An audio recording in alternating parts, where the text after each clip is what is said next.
Good afternoon, ladies and gentlemen. We are here for the Gibault Hawks versus Althoff Crusaders baseball game at SPPS Fields. Althoff is the away team.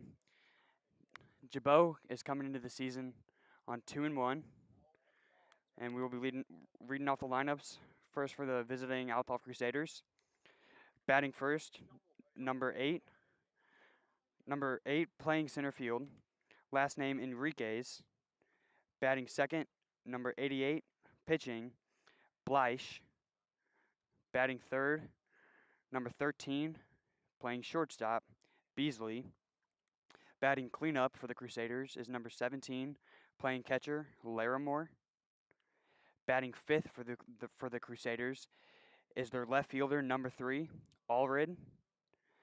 Batting sixth is the right fielder, number 16, Quinn.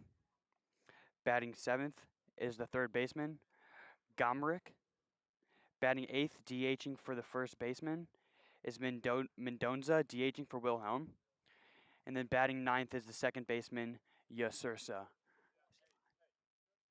And now for your Gibault Hawks. The Gibault Hawks are batting Cameron Hanvey, number 4, at leadoff, playing shortstop. Braden Sabo is batting second, playing right field, number 23. Number 5, Daniel Darren, is batting third and playing center field. Batting cleanup for the Hawks is number 7, Eli Garcia, playing third base. Batting fifth for the Hawks is Ryan Bollinger, who is DHing for the pitcher, Brady Biffer, who is making his varsity debut today on the mound. Batting sixth for the Hawks is number 21, Hudson Blank, at second base. Batting seventh for the Hawks is Ian Bollinger, number 12, playing second base. Batting eighth is Jude Green, number 28, playing first base. And batting ninth is the left fielder, number 3, Chase Schrader. I am with Eric Schrader and Mitchell Nolan today, and we are here as the Hawks take the field. Brady Biffer is taking the mound with pitching coach Jim Thompson, giving him some advice for his first varsity start. As a freshman, that must be pretty intimidating. What do you think, Eric? I would say so, and for everyone that is out here right now, this is actually their first varsity home game. Correct. And to start the season, their first game against Waterloo, it was everyone's first varsity start. This is a very young team, mostly freshmen and sophomores, with maybe 5 juniors and only a couple seniors. This is a very young team. And keep in mind that the game against Waterloo, the only 2 players with varsity experience, Nick Chambers and Eli Garcia, had a prior commitment to the soccer team that night. Right. So it was a very impressive win. Starting on the mound in that game was Daniel Darren, sophomore. He went 4 innings, and it was a very impressive outing for his first one. He struck out 7 and only walked 1. He hit 2, and he actually gave up 0 runs and 0 hits. Very impressive outing from him. His stuff was electric that game. And we both went to that game, and it seemed to be the problem for Gibault. It seemed to be an easy win, but they did hit way too many batters that game. Yeah, they let too many free passes, but you kind of not want to expect that, but it's not surprising with it being their first start. And after Daniel, their next pitcher to come in that game was Jude Green. He came in the 5th, but he really struggled. He was only able to record 1 out. And we can talk about that game later as we're about to start here with the first pitch coming from Brady Biffer. And leading off for the Althoff Crusaders is number 8, Nate Enriquez.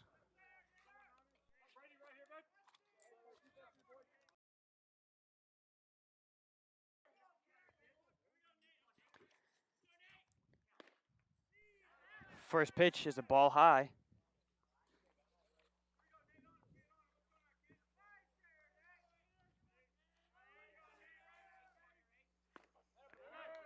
Second pitch is a strike swinging. Nate Enriquez is hitting 167 on the year with 6 at-bats and 1 hit. And the third pitch, strike swinging.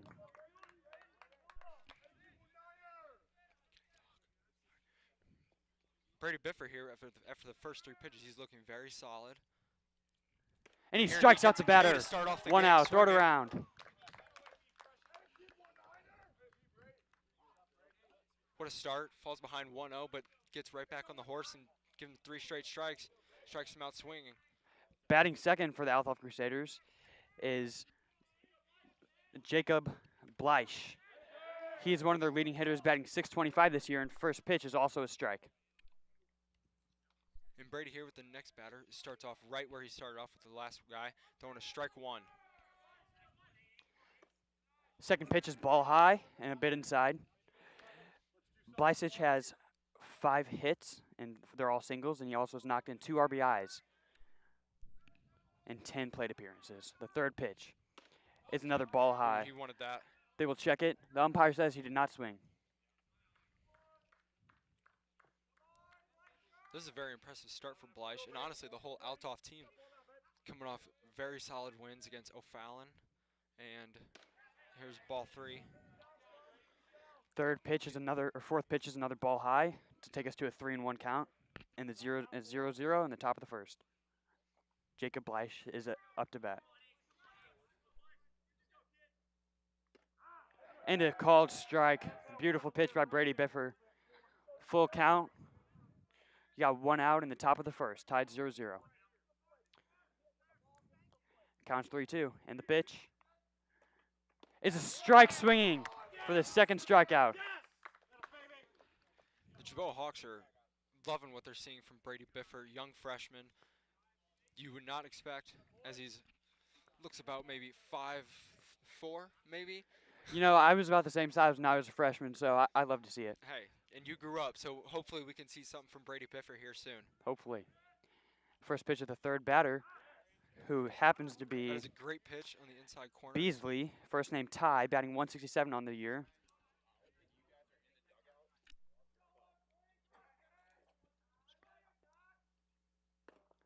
Second pitch is a ball. Good idea by Brady Biffer.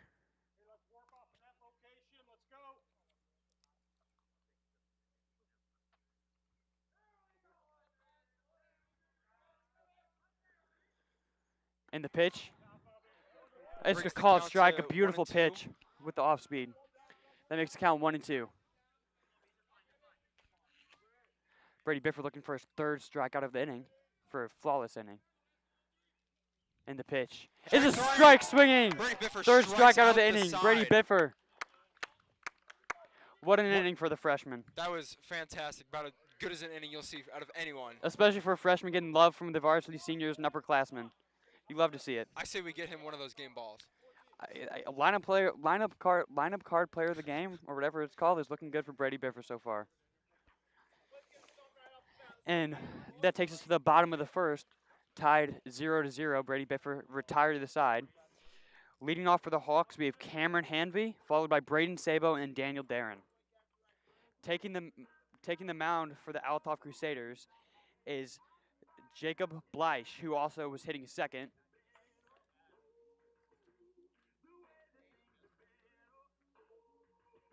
Jacob Bleich has not thrown this year yet.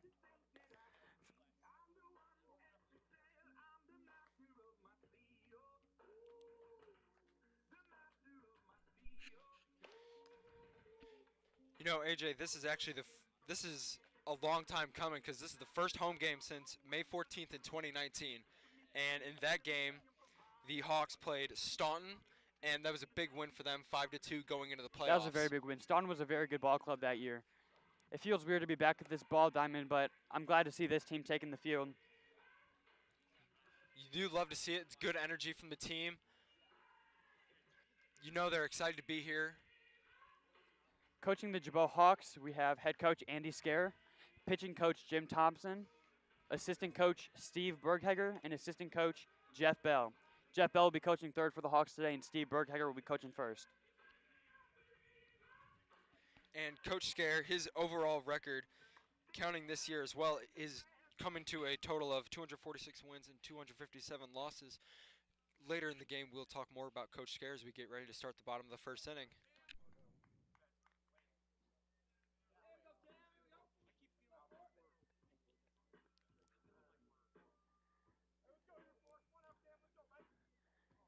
Jacob Bleich in the windup for the first pitch of the bottom of the first inning, tied 0-0. Cameron Hanvey fouls that off.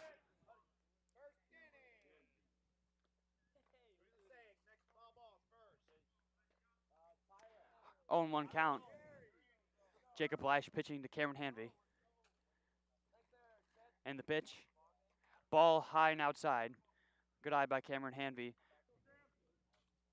Cameron Hanvey is a sophomore for the Gibault Hawks, and he is hitting .333 with 4 hits and 12 at-bats. Cameron Hanvey hits the ball in play to the third baseman. Little dribbler. And he beats it out. He's safe. He's going to second. And he is up safely as the third baseman has a throwing error over the first baseman's head. Cameron Hanvey is probably the fastest kid on the Gibault. If he gets a chance to take a base, you know he'll take it. Batting now for the Gibault Hawks, number 23, right fielder Braden Sabo. And that was great hustle by Cameron Hanvey. It's really a shame to see what he could have done possibly last year as a freshman. Especially with all the talent that they had in the senior class last year.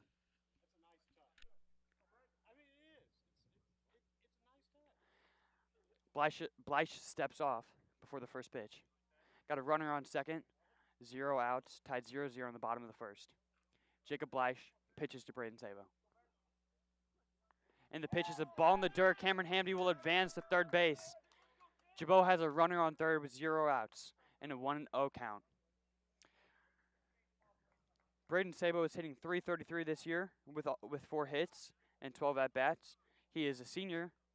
Eric, he's committed to Roosevelt University, correct? Yes, he is. That's near Peoria. And with the next pitch coming, we have another ball low. Sabo holds off Cameron Hanvey, tells him not to come.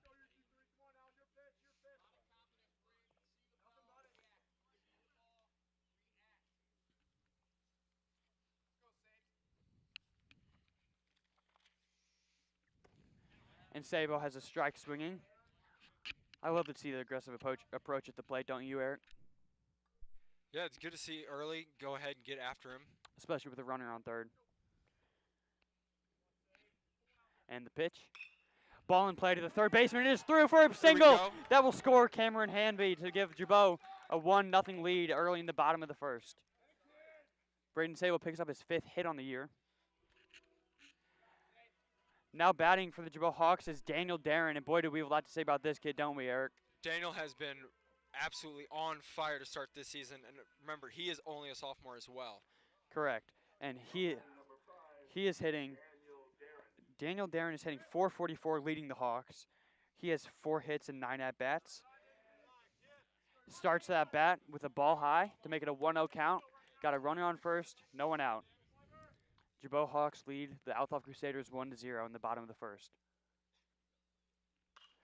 And he pops it up. Looks like that'll be foul for the second pitch to make it a 1-1 count. And along with Cameron, you would love to see what Daniel Darren could have done for the Hawks last season.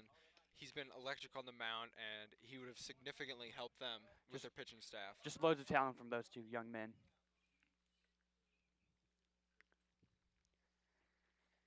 And the third pitch is a ball high as Daniel Darren is cheered on with good eyes from his teammates. AJ, I wouldn't be surprised if maybe even in sometime junior year he's able to throw 90. I wouldn't be surprised either. And that is another ball to make the count 3-1. Daniel definitely has a special future coming in.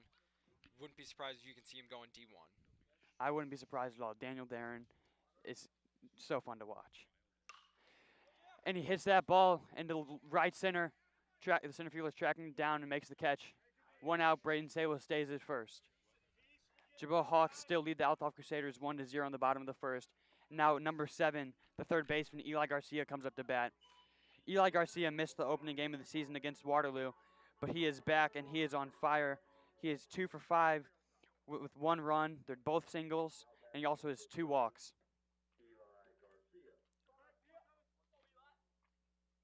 First pitch is a called strike.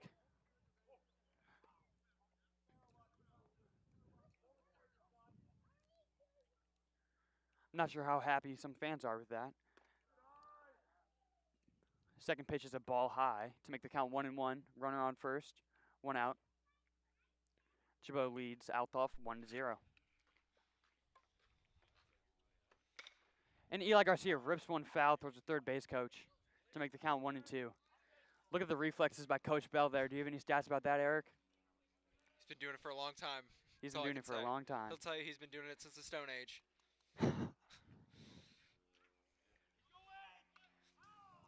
Fourth pitch is fouled back.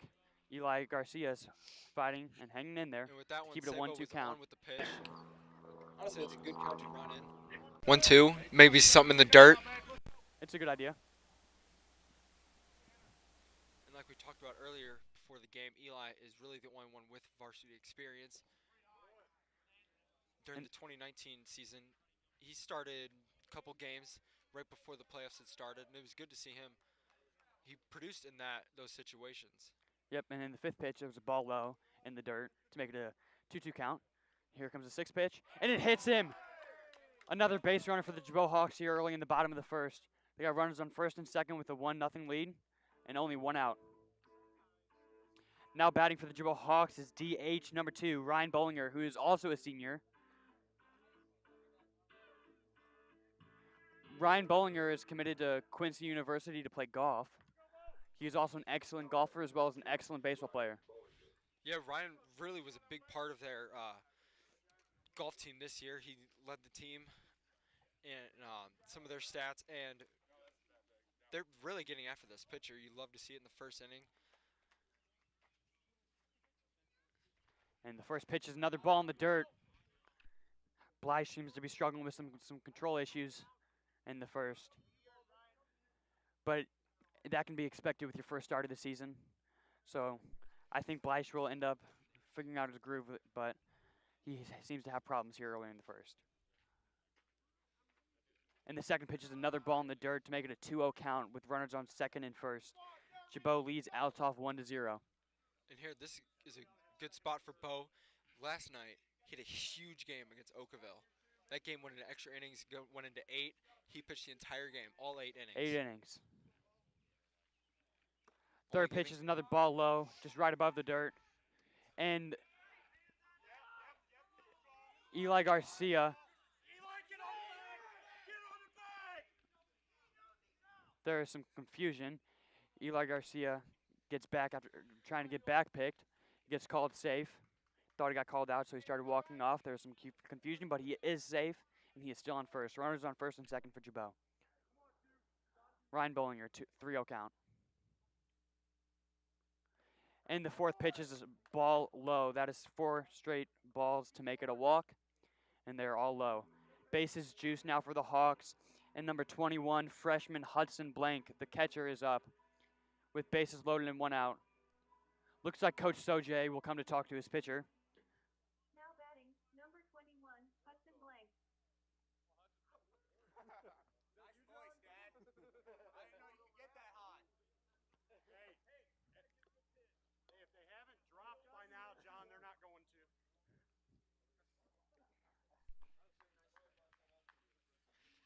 Going back to that game by Ryan Bollinger against Oakville, he gave up 8 hits, 2 runs, and recorded 6 strikeouts while only giving up no walks. That is huge for this Hawks pitching staff, as they have struggled with putting batters on via the hit by pitch and the walk. And he also had the hit that gave him the lead in the 8th inning. And then Hudson Blank blew the game right open. And Hudson's actually up right now. And this is going to be an interesting spot for the freshman with bases loaded in the first. And this is another scenario where he can blow the game open. Right, you'd love to see what he can do as a freshman, never being in this big of a spot. And the first pitch is a strike swing, and looks like he was a bit early. You can see by that swing he's a little anxious.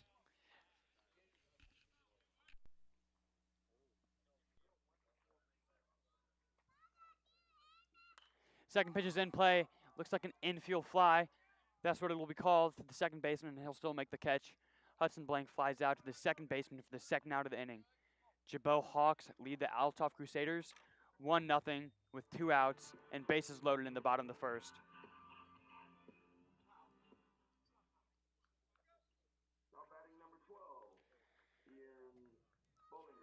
Batting 7th for the Hawks, who's up right now, is Ian Bollinger, junior, number 12, playing second base today.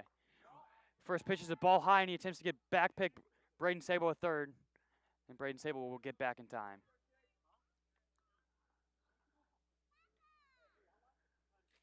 Ian Bollinger sees a early 1-0 count with bases loaded and 2 outs here in the first.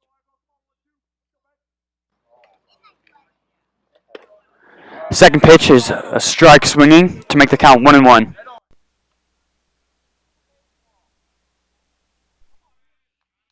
Ian, brother of Ryan Bollinger, was also on that golf team that they had a very successful season. The third pitch is in play. It'll be a base hit up the middle. It'll score 2, Braden Sabo. And Eli Garcia score to make the lead 3-0. Big hit by junior Ian Bollinger.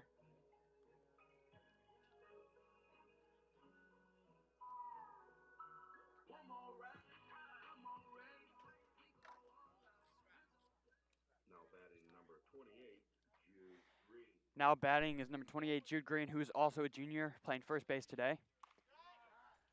Starts with a ball high. Good eye by Jude Green. Got a base runner on first and second, 2 outs. Gibault leads 3-0 in the bottom of the first. Second pitch is a ball. That makes it a 2-0 count. And the Hawks are still looking to put some more runs on the board. And it has been very important for them to have a good eye this inning, especially with the amount of balls being thrown. It's really helped them get into those big hitter counts. They can really do some damage in. Correct.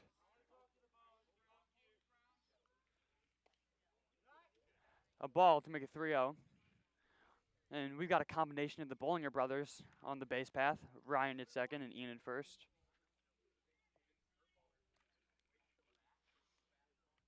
3-0 count. Jude Green needs to see his pitch here.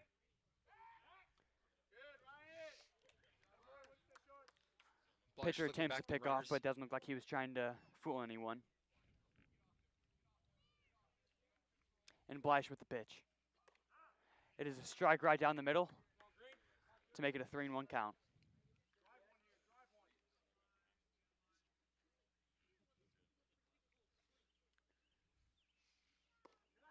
Ball low to make it a 5-pitch walk and to juice the bases again. Jude juiced the bases. Now Chase Schrader will be hitting for the Hawks, who is the left fielder number 3. And the Hawks have officially hit through the lineup here in the first inning in a 3-0 baseball game. First pitch is a ball low. This has been really important for the Hawks to get ahead early. They did it against Waterloo, and look how that turned out for them. Yep.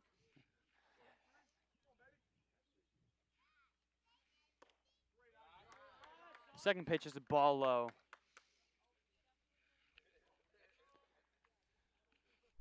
And it's also important for these kids who don't have much varsity experience. I think it's important for them to get out to these leads early, because they don't know what it's like to play from behind or play from the lead. Oh, so for might as well sure. play from the lead. It's huge, and it builds a team's confidence.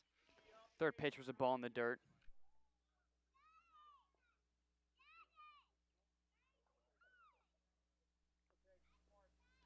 Fourth pitch is at his head, and that walks him in 4 straight pitches. That walks in a run. Ryan Bollinger scores to make it 4-0 in the bottom of the first. Still don't see anyone in the pin for Althoff, which is a bit surprising, I think, Eric. Especially after all these walks, I think it's surprising to not have anyone in the pin.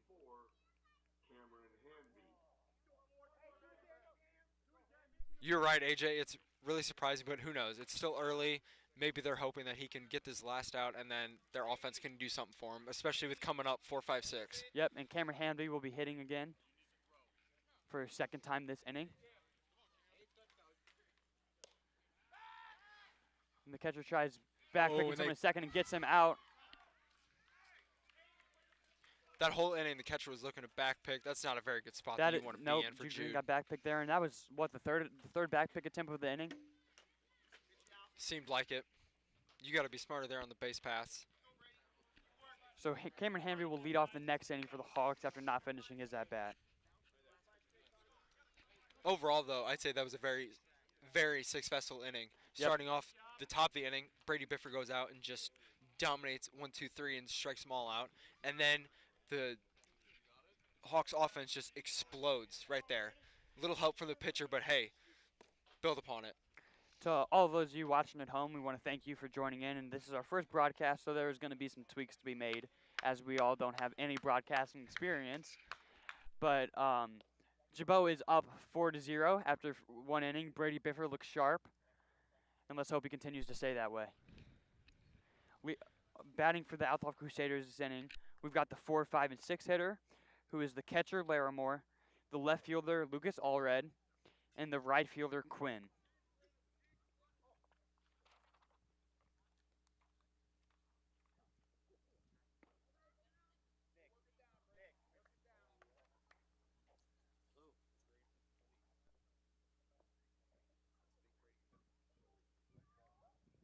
Brady Biffer still looking solid in the warm-ups.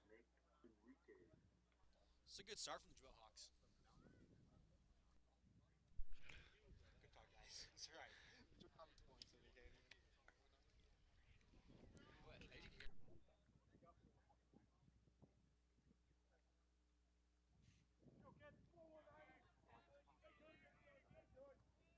Caleb Larimore leads off for the Crusaders, and the first pitch is a ball. You know, in this inning, AJ, I'm really looking for Brady Biffer to build upon his strong first inning and really just attack the Althoff hitters. This would be a good inning to start your dominance, in my opinion. Second pitch is a ball, but he barely missed to Caleb Larimore. Which, you know, it can be a little tough because he just had to sit for that long half inning. And now he's got to go back out there and do some work. Yeah, definitely it gives you too much time to think, in my opinion, and the arm gets cool. You want to keep the arm hot and ready. He throws a 3-0 count now to Caleb Larimore. It's been 3 straight balls. It's 3-0 here in the top of the second. Caleb Larimore is batting.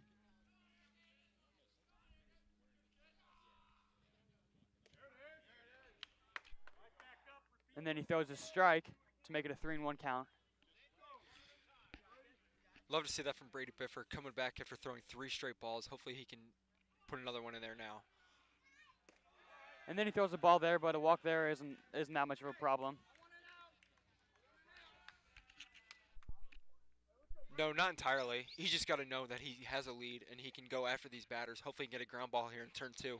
Yep, and now batting for the Althoff Crusaders is Lucas Allred.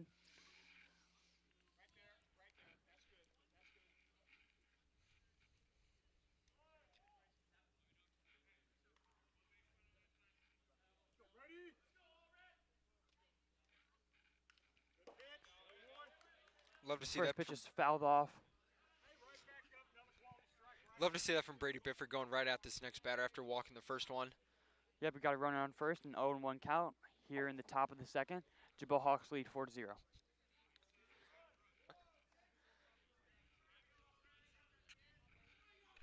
And the second pitch is an attempted pickoff, not even a pitch. It was a good idea.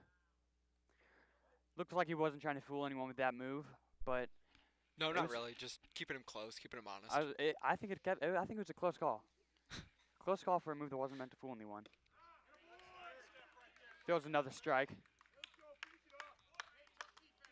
got 2 strikes on the batter. Don't be surprised here if we see some movement on the base pass.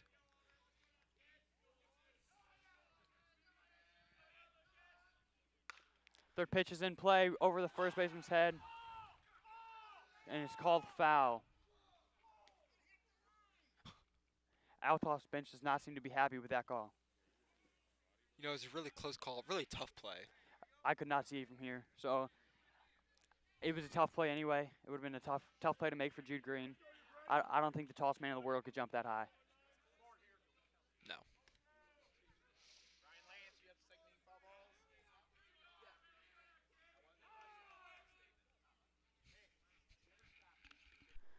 Brady Biffer steps off the mound. Still batting is Caleb Larimore, who is hitting 143 on the year. He throws a ball here. And you know what, Eric, I think it's kind of impressive the opponent's Althoff is knocked off with not very impressive hitting stats. Oh, I know. They're finding a way to get it done, but And a ball in play to the center fielder. Let's see if he can track it down. Daniel Darren makes the catch, and he's throwing it back to first to try to get the runner. The runner is safe back at first. Interesting move there by Daniel Darren trying to throw the runner out at first base from center field, but hey, I guess you love the aggressiveness. I guess you do. getting out any way he can. Now batting for the Althoff Crusaders is Amari Quinn playing right field with one runner on.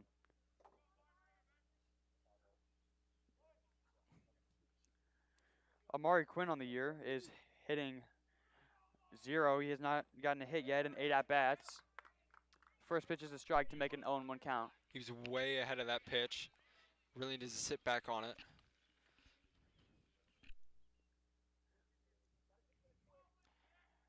Brady comes set. And the pitch is a foul ball. Everyone watch your heads. And watch our camera. I'm sure you folks saw that one on the camera.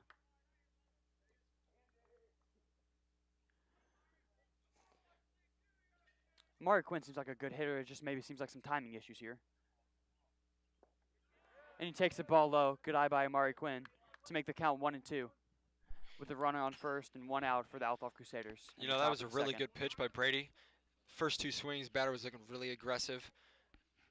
That was a really good 0-2 pitch, throwing in the curveball in the dirt there, trying to get him to chase. I like the idea of there. Now we have a time call. Freshman here. catcher Hudson Blank looks like he's in a little bit of pain. Maybe from that. Adjust some gear.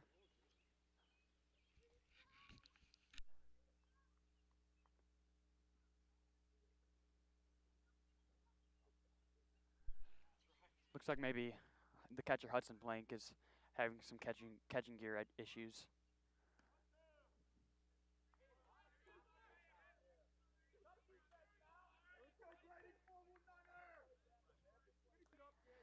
Number 19, Brady Biffer. Oh, and Amari Quinn gets his first hit of the season to left field. It'll just move the runner to one base.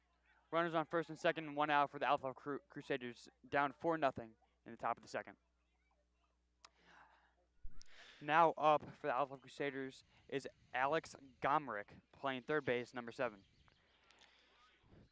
On the year, Alex Gomrick is hitting .500, one of Althoff's best hitters.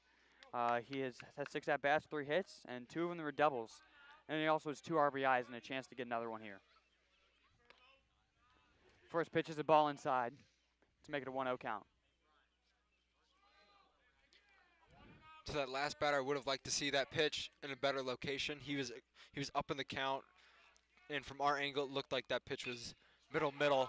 Second pitch is a moonshot, pop fly to the shortstop. Cameron Hanvey catches it, throws it to second base for a double play. Althoff falls asleep on the base path to end the inning. Brady Biffer still has not given up a run. Hawks dugout is fired up after that. They got an infield fly rule and then some bad base running there by the Althoff runners. They run into and out. On the infield fly, the batter is automatically out, but the runners do not have to go. Nope. They went on their own, so you can tag second, or they could have even tagged first, and they would have gotten them out. There wasn't even a question that ball was going to be caught. No. It was right to the shortstop. Maybe if it was in the outfield and the outfield had to track it down a bit, maybe then get like a half a wheel lead, but full running to the next base, I just don't see that. I don't see what they're doing there. Right. Doesn't make sense to me. But hey, who knows? Hopefully the Hawks can build off their first inning and they can really swing the bat this inning. After struggling in the first inning, Jacob Bleish will take the mound again in the second. Coach has all the confidence in the world in him.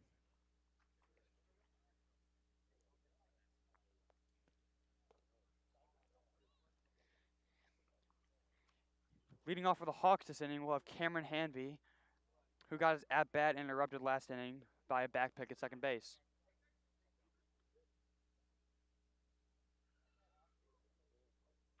We also have Braden Sabo and Daniel Darren following Cameron Hanvey.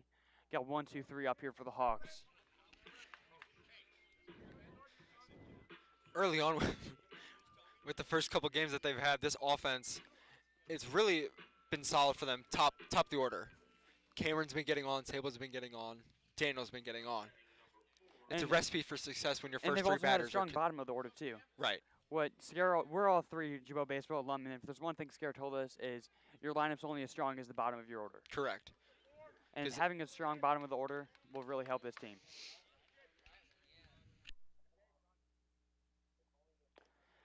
First pitch is a strike swinging.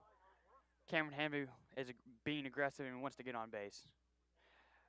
But with a 4-0 lead, I do not blame him. Second pitch is a ball low. Make it a 1-1 count. Bottom of the second, Gibault still leads 4-0. Jacob Bleish with the pitch is a called strike on Cameron Hanvey.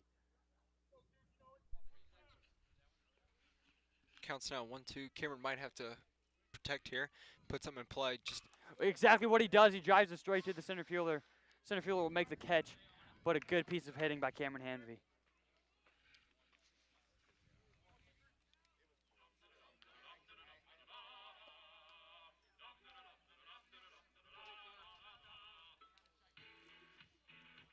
And Braden Sabo's walk-up song is Save a Horse, Ride a Cowboy.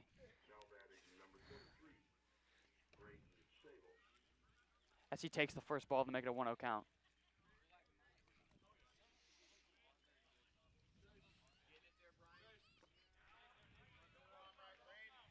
Swung and missed to make it a 1-1 count.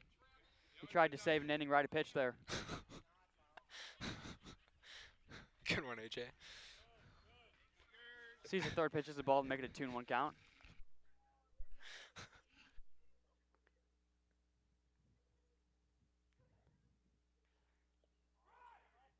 Swings and missed to make it a 2-2 count. We have Coach Scares kids Sabo here running with these around, first two couple swings. having some He's fun looking here at like he's SPBS trying to. Fields. It is a very family-friendly environment here.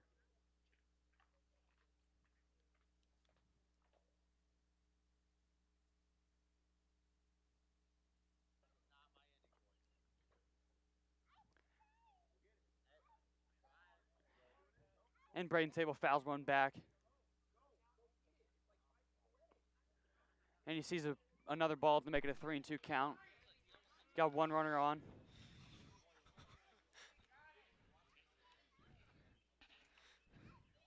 Ooh. Oh, and he strikes out, but a good at-bat by Braden Sabo. You know, in that at bat, he was just. To me, it looked like he was just trying to do too much, especially with his first couple swings. Both pitches were in the dirt. Yeah, I agree. But Braden Sabo has been hitting .333 on the year. That will bring his average down. But overall, he's still having a good season.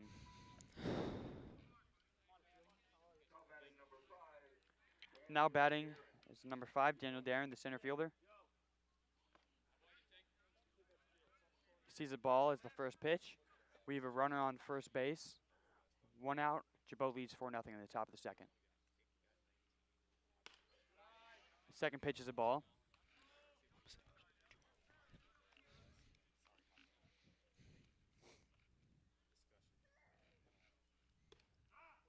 Third pitch is a called strike. Looks like Daniel Darren wanted it, but he decided to hang back.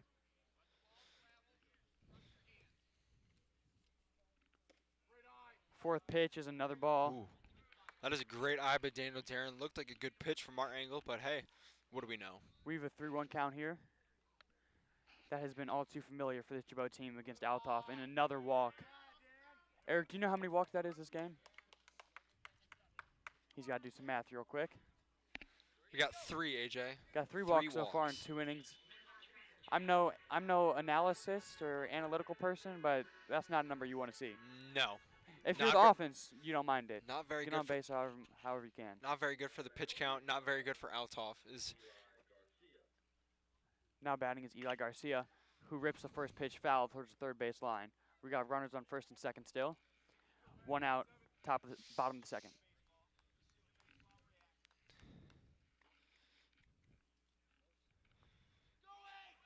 And the runners go. Base hit right down the third base line. Third baseman had to dive, but he could not make the play. Daniel Darren will score. And my mistake, there was only 1 runner on as Eli Garcia gets a double. And Daniel Darren scores from first to make the score 5-0. You know, AJ, I don't know if you saw, but what really helped Daniel score there was that he advanced on the pitch with a hit and run there, and then that left fielder was really struggling to get the ball. And it also helps him with speed. Yes. Daniel Darren is pretty fast. And so going and then a perfectly placed ball. It was also a hard play right down the line. It's hard to make that Yeah, play. the third baseman had to dive for it, and he's no Nolan Arenado yet. No. Now up is Ryan Bollinger, DH. He fouls the first pitch off to make an 0-1 count. We've got Eli Garcia at second base, no one else on. 1 out, Hawks lead 5-0 in the bottom of the second.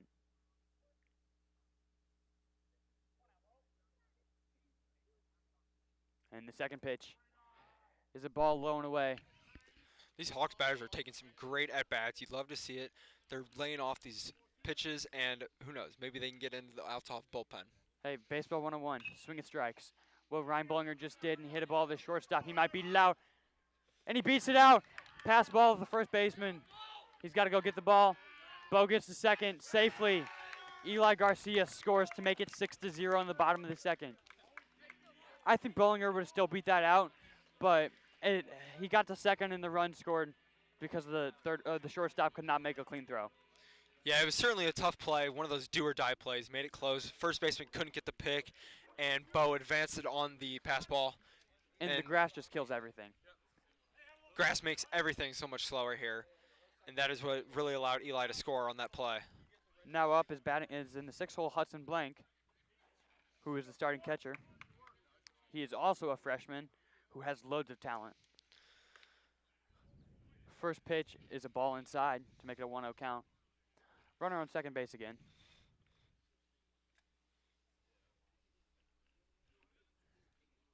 Second pitch, ball low. I still see no action in the bullpen for the Althoff Crusaders after Jacob Bleish has obviously struggled early. You never know. Maybe they're at this point, there's like, hey, you just kind of got to eat some innings here. It's early in the season. We don't want to waste everyone right now. Yep, and then there's just a ball in the dirt that got away from the catcher, and we were able to get a runner to third base. Ryan Bollinger advances to third base and had an aggressive round.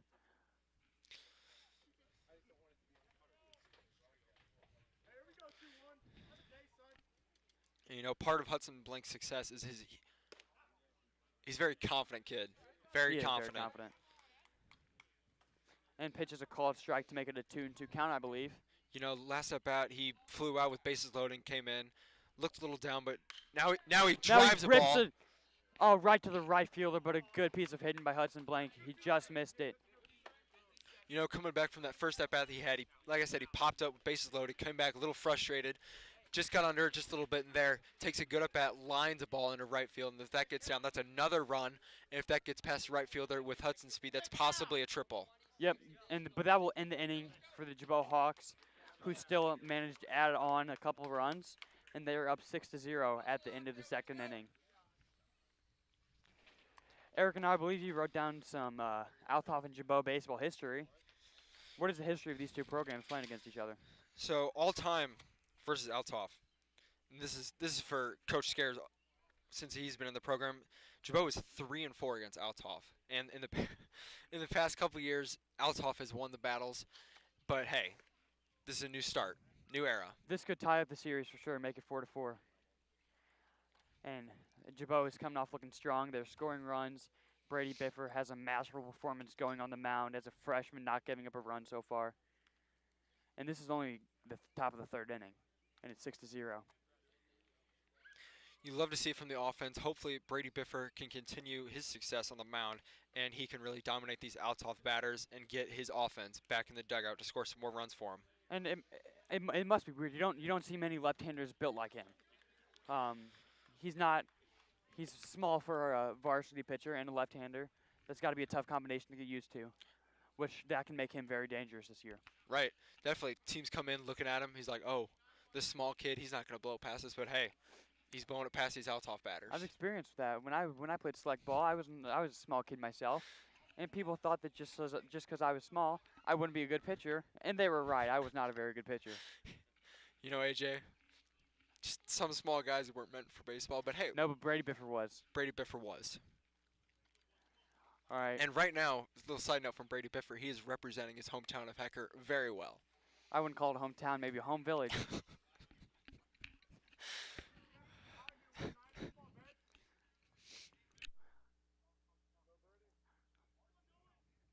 I think we should get a nickname for Brady Biffer. It's his freshman year. Maybe the Animal. The Animal. That's a new one. Maybe we can work on something.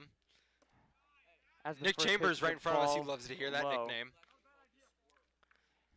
We were just notified from one of the players, Brian Lance, that he'd like to be called the squirrel in junior high. So that is kind of an animal. Maybe Second pitch is a ball to make it a 2-0 count. maybe we'll have to ask him about that one. We will.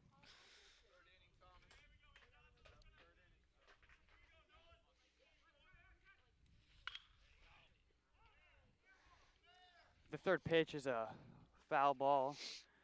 And we see work in the bullpen for the Althoff Crusaders, but I cannot tell who that is from here. Count is 1-2. Or 2-1, excuse me.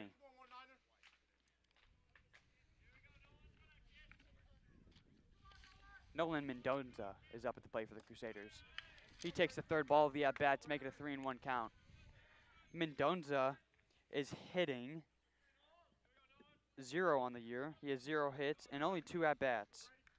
No, 5 at-bats, but he also has 2 runs. He walks again to make to add to his OBP in a 4-1 count. You know, right now it's just like Brady's first inning. He had a 1, 2, 3, and then his offense provided for him. Had to walk the first batter of that second inning. Come back in the bottom half of the second, big inning for the offense, and now here he is, walks the first batter of the third inning. Yep, and Cal Usursa will hit into a double play to the shortstop. It'll be turned as a 6-4-3 with 6 unassisted. Cameron Hanvey carries the double play there to get 2 outs.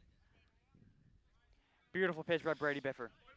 Love to see that. Walks the first batter, but then next pitch gets his ground ball double play. Keeping efficient. That'll bring us to the top of the lineup, Nate Enriquez,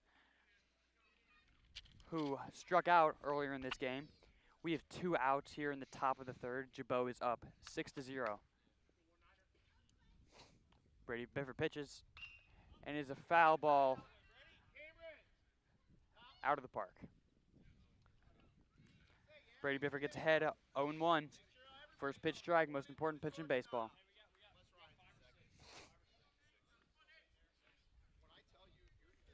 The sun is not shining, but it does feel good. It is baseball weather out, in my opinion. And the second pitch is a strike swing. That pitch had to be hard to time. You know, he's got him 0-2 now. Hopefully we can get him like Enriquez's first at bat. We can hear strike out.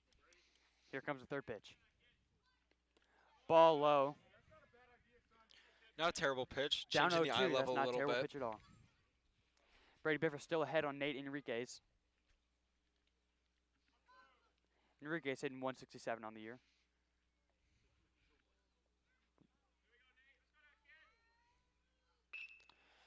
And he hits it to the pitcher. PFP. Brady Biffer makes the play and gets out of the third inning without giving up a run. Brady Biffer, the freshman, the squirrel, looking flawless after 3.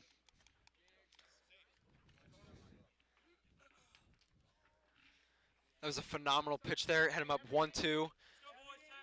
Got him to chase there. Little grounder right to him. Throw him out first.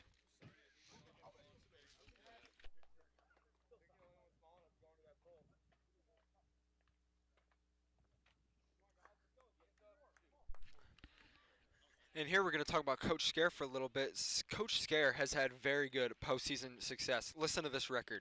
He's 24-14 in the postseason. 24-14. That is very solid with 2 state appearances, 1 state championship, and 1 second place. The state championship was coming in 2013, and then the second place was in 2019.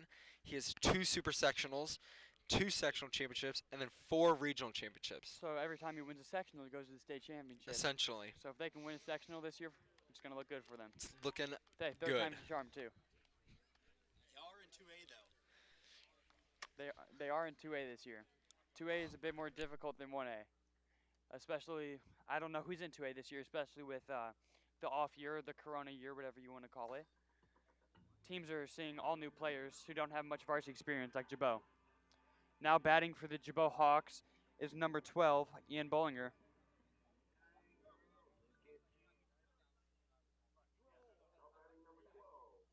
We have a new pitcher. Oh, no, it is the same pitcher. Excuse me. Fleisch will still be out there, and he'll throw a first pitch ball to Ian Bollinger.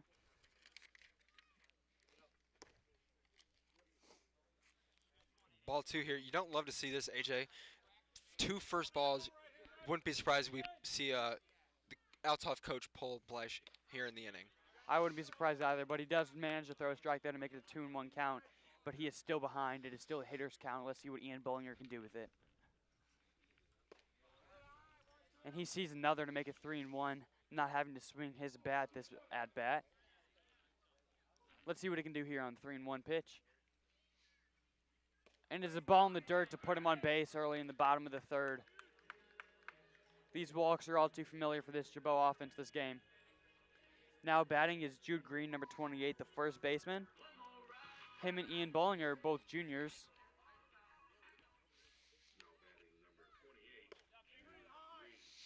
And we still have not seen a bat swung here in the bottom of the third as Jude Green sees a ball low to make the count 1-0.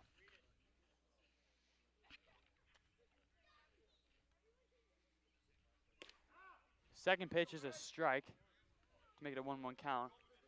Blesh really isn't helping him out here this game. He's fallen behind early, which is forcing him to make a pitch, which is causing the hitters to jump on that pitch and really drive something. Yep. And Jude Green swings and misses on the third pitch to make it a 1-2 count. And Jude is having an impressive junior year, I would say, especially with having no JV experience. He's hitting 125, but an OBP of 300. And he just ripped one foul that the bench thought that was going to be fair. That makes 2 strikes in the count. Or there's already 2, but Jude's fighting off. Sees another ball, and he will advance the runner. Ian Bollinger takes second base on the pass ball.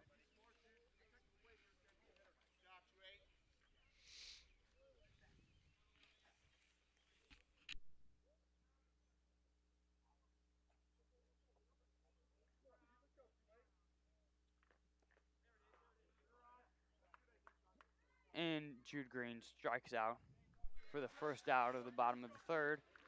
Gibault Hawks lead 6-0. Ian Bollinger is on second base. This brings up sophomore Chase Schrader, number 3, playing left field. And the first pitch is a ball low.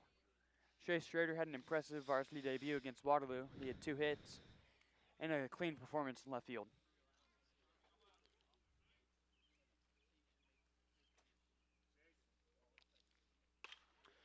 And he hits the second pitch to the shortstop. The shortstop bobbles it.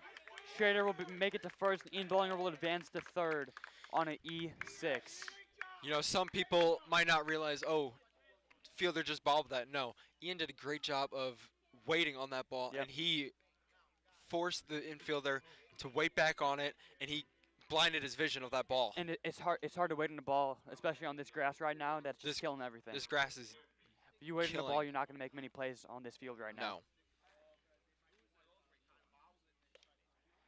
Cameron Hanvey swings and misses at the first pitch to make an 0-1 count. We got runners on first and third with 1 out.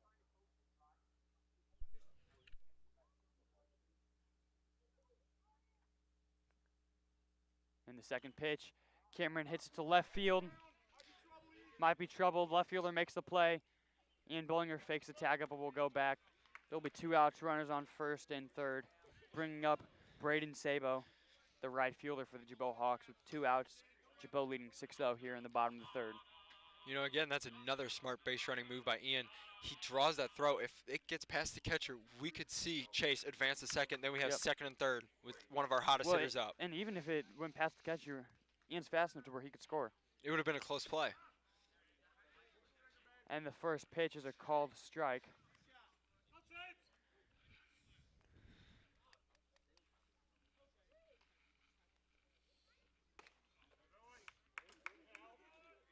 Second pitch, ball high, 1-1 count. Runners on first and third, 2 outs.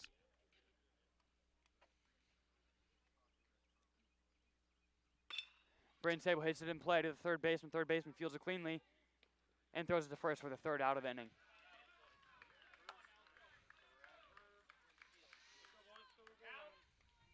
That'll take us to the top of the 4th.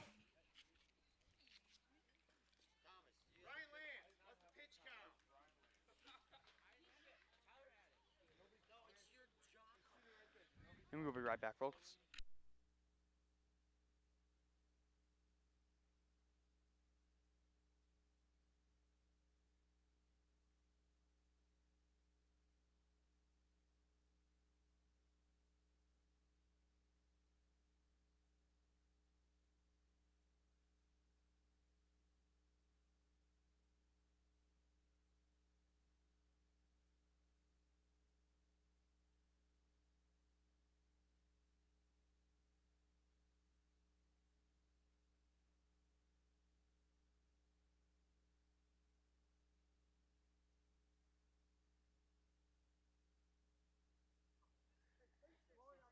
And Brady Bifford will still be on the bump for the top of the fourth with a very strong performance. You just love to see it with the young freshman. The first varsity appearance, and he's Oh. just coming out here. Oh, for sure. Some freshmen, first varsity game, they might be a little scared, a little timid on the mound. No, Brady's been looking strong, looking fierce. Brady showing them who needs to be intimidated.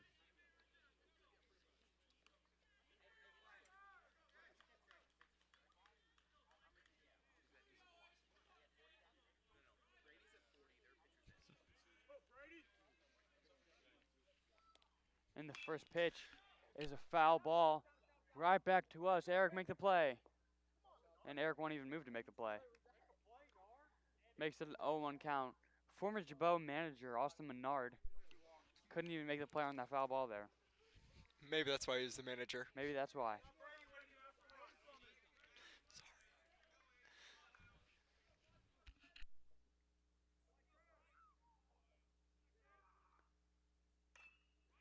And Jacob Bleish hits it to the shortstop. Cameron Henry will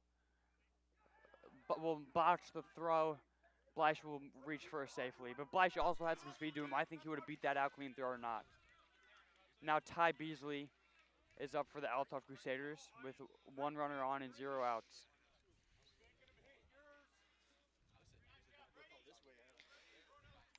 To start this inning, Brady Bifford was at 40 pitches while the Althoff pitcher was at 81.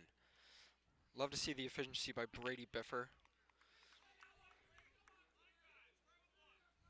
And the pitch, ball high. Hudson will waste no time getting it back to the pitcher. And we still see action in the Althoff bullpen. I still cannot tell who that is from here. It is a righty. And Brady Bifford with the pitch. Foul tip by Ty Beasley.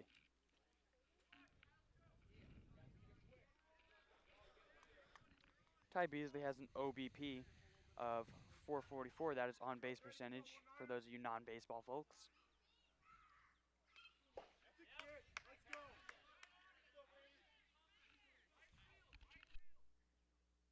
And Ty fouls off another one.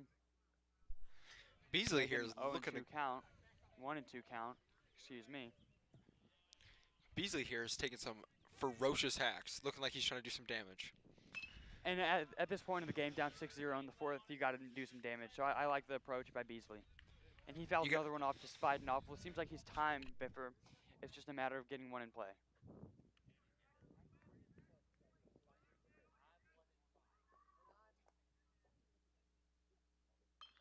And he finally puts one in play, but it is a pop fly right to the shortstop. Cameron Hanvey gets under it. He drops it, throws it to second, throws it to first. And they almost get the double play. It was a smart move by Gibault.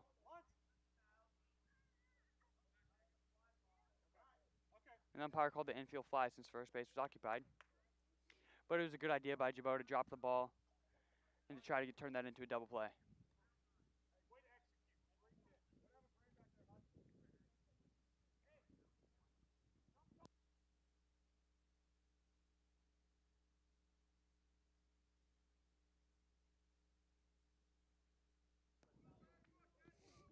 And that brings up Caleb Larimore, the catcher. With 1 out. Attempts to pick off Beasley, or Bleish, excuse me. Nothing going.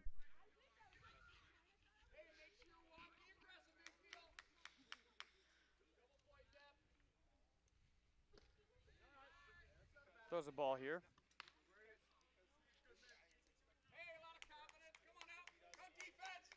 For any freshman to, if he finishes this inning here, for any freshman to go 4 innings in their varsity start, I think that's impressive. And Hudson Blank will try to backpick him, but he will be safe. Called strike there on the pitch to Caleb Larimore. No, AJ, you say that. That's a very. You couldn't ask more. Couldn't ask more. Even You out of could not. even let's say out of a senior. No, especially with the offense backing him up.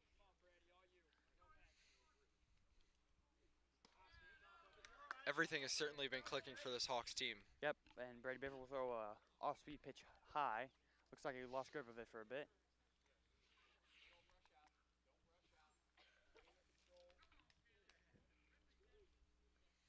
Left-hander Brady Bifford with the pitch.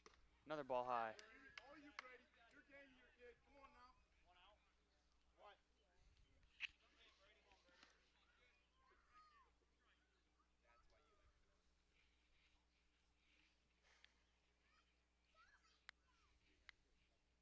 And the pitch. Ball in play. You got to get it. The grass is killing it. The third baseman, Eli Garcia, throws it to the first baseman, Jude Green, for the second out of the inning. Runner advances to second. You know, it's a smart play by Eli. Grass is killing that ground ball. Really, your only play there was first base. Correct. And now we got Lucas Allred, who I believe is Althoff's ace this year. Don't quote me on that. I've never seen them play. But I've heard that name before. He is their left fielder. And he will be stepping into the batter's box.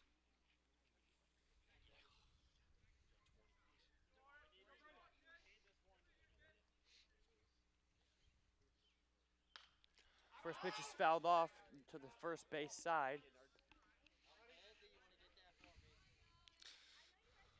Love to see the first pitch strike by Brady Bifford really going after this hitter, trying to get out of this inning. I love first pitch strikes. Best pitch in baseball. Best pitch in baseball. Second pitch is fouled off. Baby Scare almost got hit by the foul ball, but Baby Scare's got reflexes of a cat or a ninja, whatever you want to say. Coach Scare is teaching him young. It seems like a future shortstop or center fielder with those reflexes. Number one Third pick. pitch is fouled Number one off. pick possibly. Tyler, here.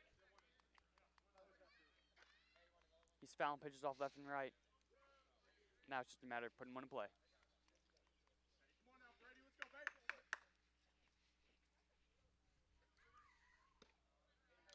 And threw a ball there, not a bad pitch, especially after he hits or makes contact on three of them. Try to fool him, try to get a swing and a miss. Certainly not a bad pitch. That curveball. He started high. Maybe tried getting that high call. Never know.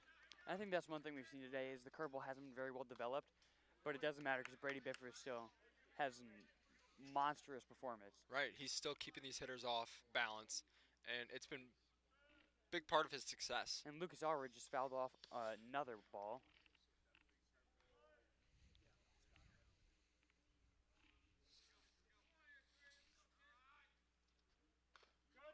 He fouls off another one.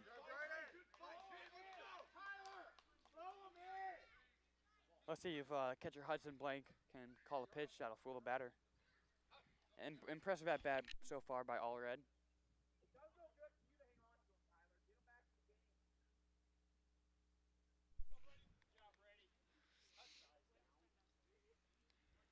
This has certainly been a good battle. It'll be interesting to see who might win this one. Brady Bifford comes set, and the pitch. Hits him. After a good at-bat, he will be awarded first base after being hit, and that'll bring up Amari Quinn, who just got his first hit of the season earlier this game. Runners on first and second. 2 outs, 2 outs. and Gibault is up 6-0 in the top of the fourth. Last at bat, Quinn lined a single into left field.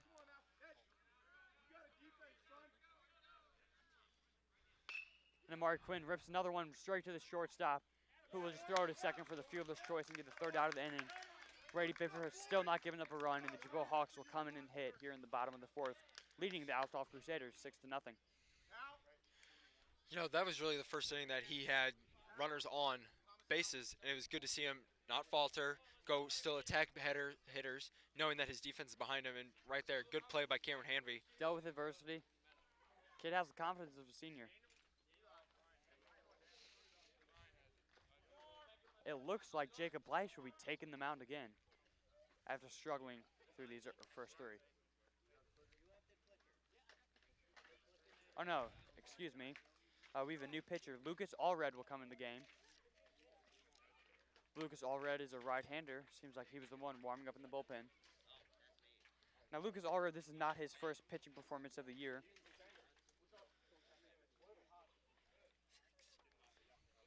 He has pitched one game. He is 1-0. He threw 3 innings, gave up 1 earned run, only 1 run, and gave up 2 hits. So pretty impressive performance. I think that was against O'Fallon, if I'm correct. But don't quote me on that. But overall, looks like an impressive 3 innings from Allred. I've never seen him pitch before. But he is a right-hander. It is position changes only. And So Allred goes to pitch. Bleish stays in the game. AJ, we see here we have some movement going on in the Gibault bullpen. Maybe we're trying to keep some inning limits down. We see Nick Chambers going down there. Senior Nick Chambers will go in the bullpen. Doesn't mean anything, but you might just be trying to save arms. Pitch count might be getting high, but Brady Biffer is having a masterful performance. You know, and the other night when Gibault actually played Mascuda in a 9-0 loss, Nick Chambers came in and solid outing out of the bullpen. He threw 2 innings, 2 and a third inning, gave up only 2 hits, 1 run, recorded 1 walk and 2 strikeouts. And which is a very good outing. And through 4, Brady Biffer's pitch count is 61, which is still a pretty good pitch count.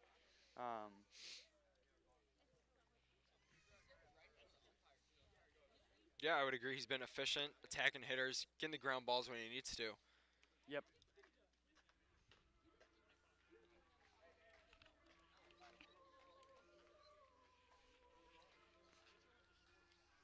And Lucas Allred will come into the game pitching for the Althoff Crusaders, trying to put an end to the Gibault Hawks offense.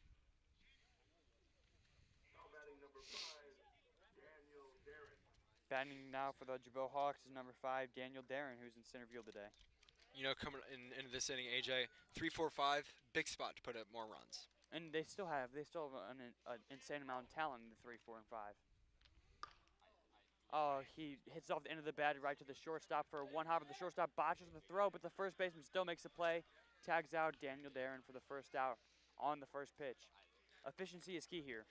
Interesting throw there by the shortstop. I don't know if he thought he had more time or he just looked like he kind of lobbed it over there. And he's been struggling with his throws all day, so maybe his arm hurts or maybe they're just shorthanded. You never know what's going on there, especially since we've never seen him play. Something to keep an eye on.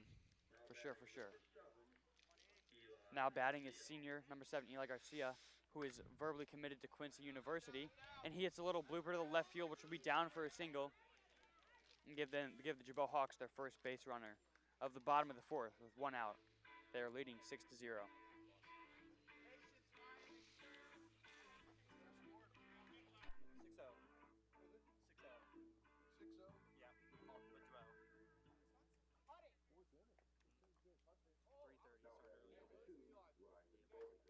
And Ryan Bollinger will get in the batter's box for the Gibault Hawks here with 1 out, and Eli Garcia on first base. Ryan Bollinger and Eli Garcia are classmates, both going to Quincy University. And he will take the first pitch as a strike.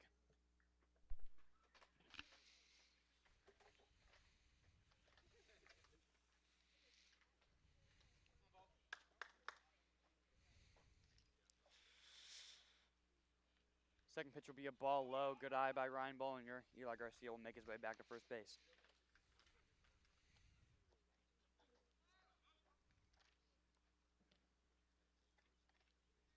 You know, AJ, both of these players have made big impacts in the games that they've played. You love to see it because, like we've said before, neither of them, well, Eli has very little varsity experience, but Ryan has none. Correct. Last year would have been a good year for them to get up just a little bit and translate it into this year, but hey, everyone lost last But year. they've been playing like they have varsity experience. Ryan Bollinger will just foul off that pitch to make it a 1-2 count after seeing the first strike and fouling off the second. Eli Garcia at first base. Lucas Allred will throw the 4th pitch of the batted ball high. No question to take that pitch.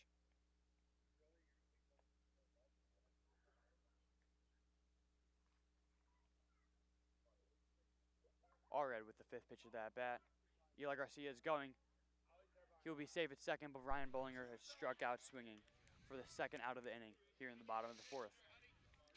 But now we have a runner in scoring position for the Gibault Hawks with Hudson Blank, the catcher, and freshman up to bat. Now we've seen some good pieces of hitting from Hudson. Has not gotten on base this game, but he ripped that last one into right center to Amari Quinn. He's due here. He's had a good start to the season. And he was the one against Oakville who blew the game open, but he will hit it in play. A little short to Amari Quinn. It's going to be a tough play to make. Will he make it? Amari Quinn will catch it for the 3rd out of the inning. Efficient inning for Lucas Allred. 8-pitch inning. You know, with that swing looking like he just got under it just a little bit. Just a little bit, And he but as did- a freshman, you got time to work on And that. he did that his first at bat too. So I mean, something he can fix. Yep. Next at bat, maybe get a hit. And we have a call to the bullpen. Brady Biffer is done, and Nick Chambers, the senior, and the starting goalie for the Gibault soccer team will take the mound.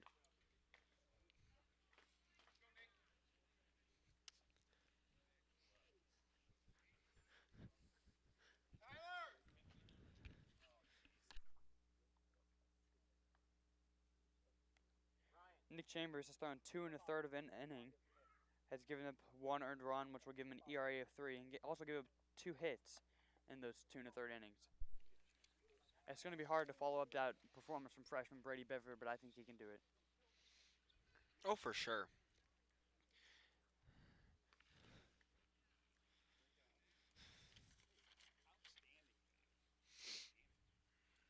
And you know, AJ, while we're here in between innings, you want to know how Coach Scare became the head baseball coach? I remember him saying the story, but I think the coach just didn't show up one day, right? It's really really weird and odd story. So first, he was hired. He was hired to first be the JV coach right before the '05 season. First day of practice, gets there, meets the head coach for the first time and his JV players for the first time. Like in the middle of the day before the third day of practice, he gets a call from former principal Russ Hart, asked him to come in for a meeting right before practice. Well, in that meeting, Coach Scare found out that the head coach left, and he was going to be becoming the head coach. So here, third day of practice, he's already just thrown into it. That is very Has unconventional, barely if I met would the say. players. Yeah, and for a guy who's only been here since '05, that dude knows more about Gibault baseball history than anyone alive. History is a big part about Coach Scare and what he does for this program. If- He wants everyone to know about the If history. there was a class for Gibault baseball history, Mr. Scare would be the professor. That'd probably be a top class at Gibault. I would take it. It would be a student favorite. Maybe we can bring it up sometime. See their thoughts on it. Hudson Blank will overthrow it on the last pitch of the warm-up, but a good arm you want to see. That's a good arm from the freshman. Good sign to see.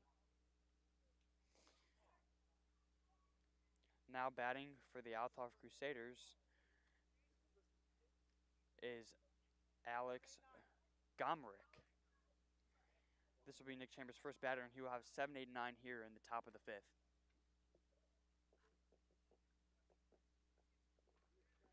And it looks like Amari Quinn is in the bullpen for the Althoff Crusaders. So Allroad's day might be done. Not sure, though. And the first pitch of Chambers' outing was a ball. Eli Garcia dived and didn't make the play. Cameron Hanvey still stopped it. Oh, no, the ball will get to left field. Runner will stop at first. You know, Good that defensive effort by Eli Garcia and Cameron Hanvey. was a tough play for both of them. It was right in that shortstop third base hole, just kind of like that in between play. That was a great defensive effort. Hard play to make for both of them, you're right. But I still love to see the effort from both of them. And props to Chase Schrader for being there to back it up. And the second pitch of his outing is also in play, but that ball will be foul to make it an 0-1 count.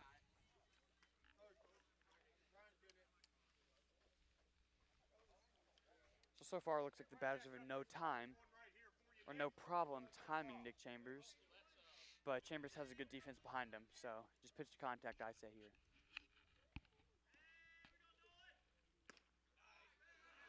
Second pitch is a ball, but it was a very close call. 1-1 count. The defense is getting advice from Coach Burkhager. You know, at this point, AJ, all I want to see out of Nick Chambers is just strikes. You have a big lead. Just be collecting outs here. And after you said that, he throws another ball to make it a 2-1 count. But tap your shoes together, Eric, and let's see if this wish comes true here. Fourth pitch of that bat. It's in play to right center. The right fielder will make the play. Braden Sabo, committed to Roosevelt University, makes the play there. That is one out. Cal Yasursa is up to bat now. With one runner on and one out here in the top of the fifth, Althoff is trailing Gibault 6-0. Nick Chambers is on the mound.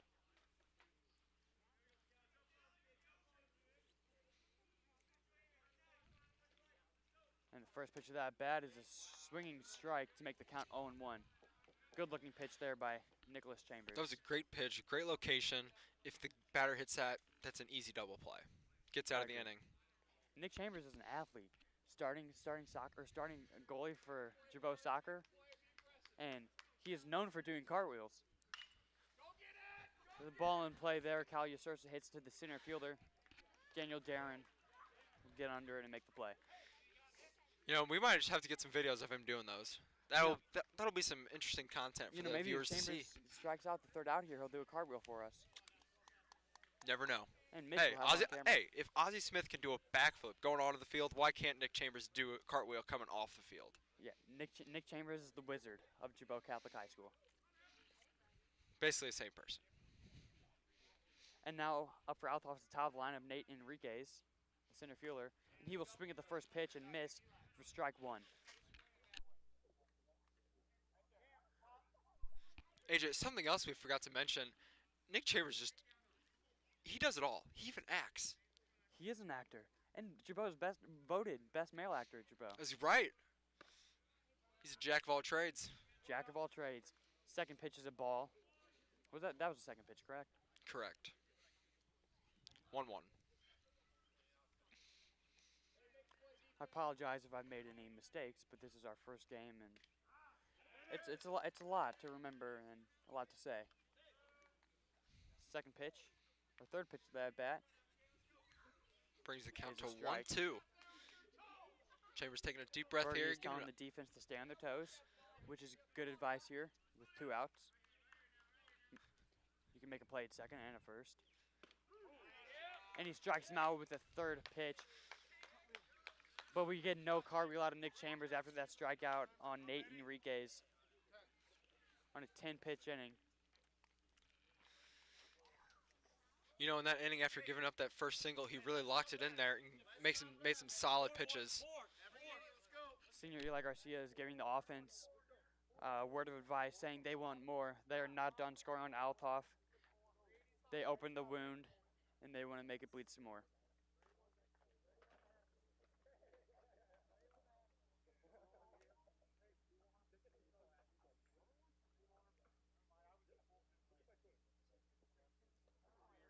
And if you want to see Nick Chambers displaying his cartwheel, if you just go to his Twitter, you can see him doing it after he saves a goal or saves a shot in soccer.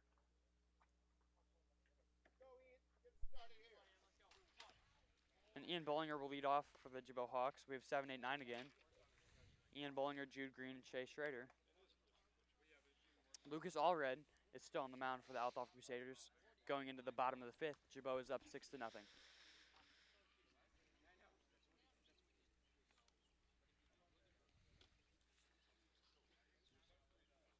And if you want to see the video of Nick Chambers doing the cartwheel, we will be retweeting it on our Twitter at GCHS Broadcast.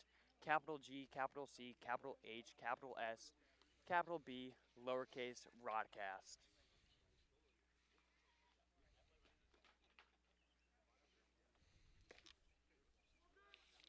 Ball's in, coming down. All smiles from Ian Bollinger and Jude Green as they are beating Althoff 6-0 going into the bottom of the fifth.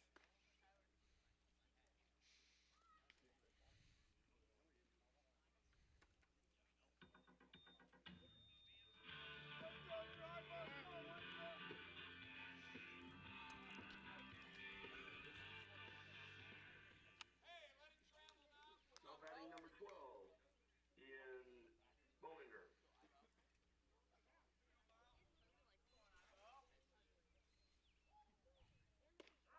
First pitch is a strike looking on Ian Bollinger to make an 0-1 count. Go here, Ivo. Come on out, babe.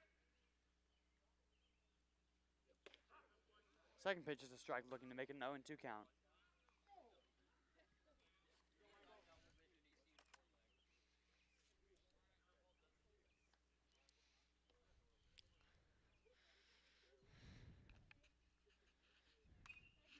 video is now up on our Twitter page. Go look at.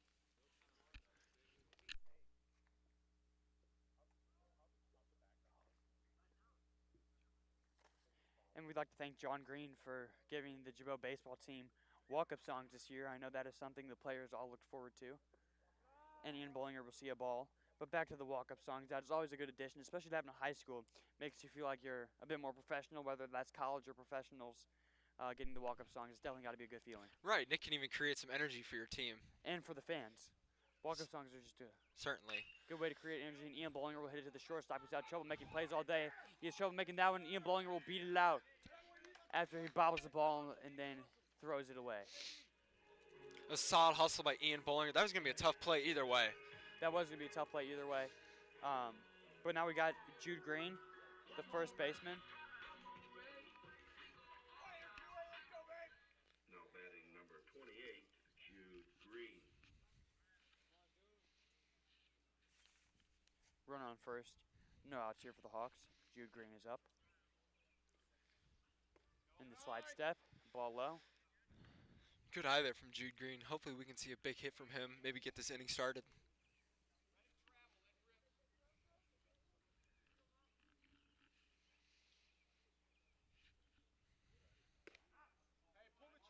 And a strike there. Come, Jude. Hit it hard somewhere. Come on, you're too right. Let's go now, baby. And it's a dead ball. Jude Green wears one on the foot to take first base. 0 outs, runners on second and first for the Hawks, who are leading 6-0 in the bottom of the fifth. I'm sure the Hawks offense will certainly take that. Keep the line moving. Keep the line Keep moving. the line moving with Chase Schrader, the left fielder. Now batting number 3, Chase Schrader.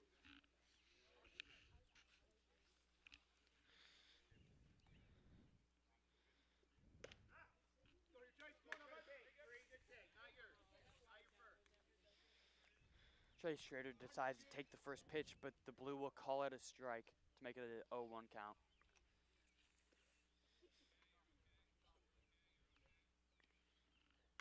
Second pitch, Chase Schrader makes contact but hits it foul. Fans need to watch their heads, but everyone is safe. Fifth inning. Fifth inning. Who's fifth inning? Mr. Scare is reminding us of what inning it is. Tyler, go get the ball. It's your inning. Go get it. It's your job to go get it from him. It's your job to go get it. Go outside of the dugout, get the foul ball, and get back to the dugout. Chase Schrader will make contact again but foul back. Go, Chase. One out, three.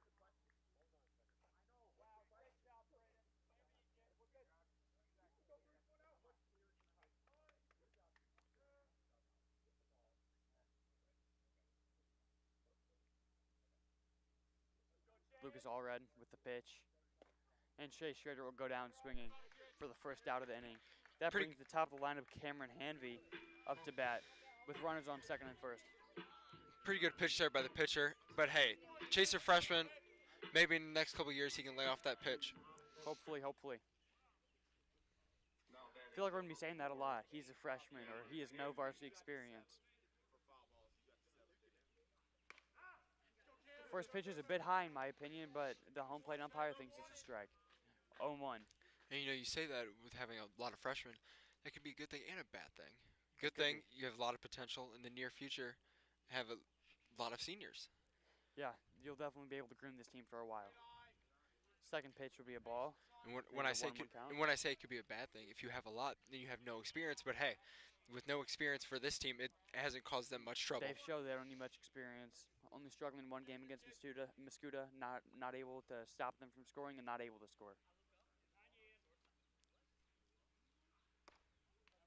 Cameron Hanvey will see another ball to make it a 2-1 count. It's a good take there. He's really working his count, trying to get something to drive, maybe scoring another run. With a runner in scoring position and a runner on first, the Hawks are up 6-0. Cameron Hanvey will hit it in play, but it'll be a pop-up. Shortstop calling for the ball. And he makes the play. That is Ty Beasley, the shortstop, making the play for the Althoff Crusaders.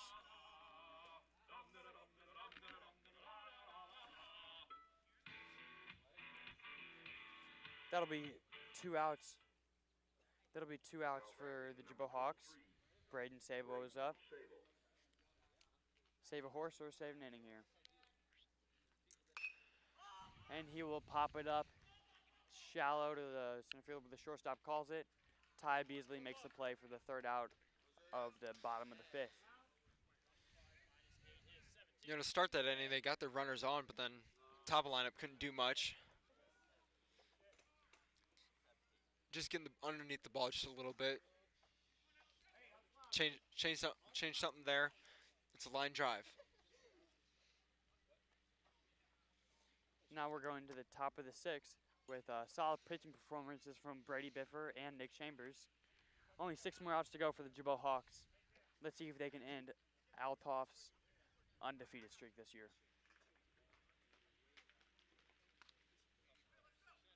See him up there, coach. Eric, how's it going? Sorry, don't want to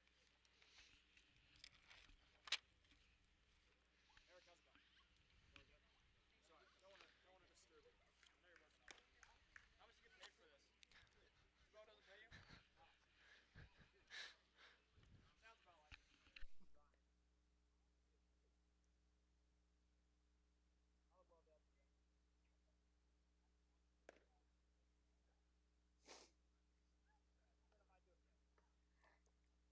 Getting a bit chilly here at SPBS Fields as the sun's going down. Even though the sun hasn't really been showing and we've been in the shade, but it is getting a bit chilly. It's not terrible. It's still baseball weather. Still baseball everything's weather. baseball weather. I play baseball in the cold. AJ, I think you need to start a league in Antarctica then. I'll think about it, but if you think about it, we did play in almost freezing temperatures at Jerseyville our sophomore year. Every year there. That doubleheader, it's right at the beginning of the season. It's the first games. It's Almost always like we're playing on freezing. Christmas. Always freezing.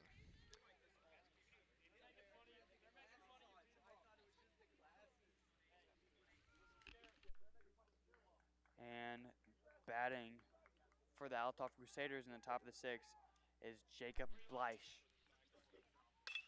And he will start it off with a base hit to the left field line. He will round and he's going to. Shea Schroeder will field it, throw it to second, but it'll be not in time as Jacob Bleich is safe with the double. Now Ty Beasley is at bat for the Althoff Crusaders. You know, it's certainly been a good game when that's been their best hit all day. It has been, and that was Jacob Bleich's first double of the 2021 season. By habit, I was about to say 2020 season, but I forgot we didn't get one of those. Yeah, we don't really want to talk about that, but when we have to, we have to. Ty Beasley fouls off the first pitch. You know, in his previous at-bats, Beasley hasn't had much success, but he's still being aggressive up there, looking to get his team on the board by driving in the runner on second. 0-1 count. Nick Chambers throws, and it'll be a little dinker foul to the third base coach who makes the play. Coach Sojay with the beautiful field and throw back to Nick Chambers. Maybe put him in the field. It's a possibility. I think his eligibility is up, though. Probably. He could always play in a league with Coach Bell. He could. Coach Bell for the Gibault Hawks still actually plays baseball in the men's league. Nick Chambers will miss that pitch. It'll be a wild pitch. Pass Hudson blank. Runner advances from second to third. No outs. Hey, that don't matter, Nick. Start over. Start your inning over, eh? Eli. Back up this guy. Good help from Ty Beasley to help his team advance the runner from second to third.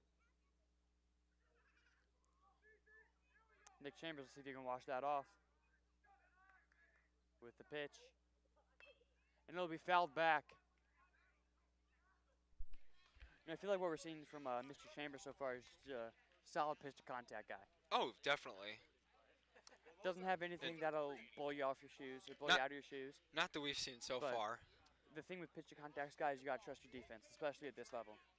And from what we've seen so far, I would trust this defense. Yes. And Beasley will back out of the way. and see another ball.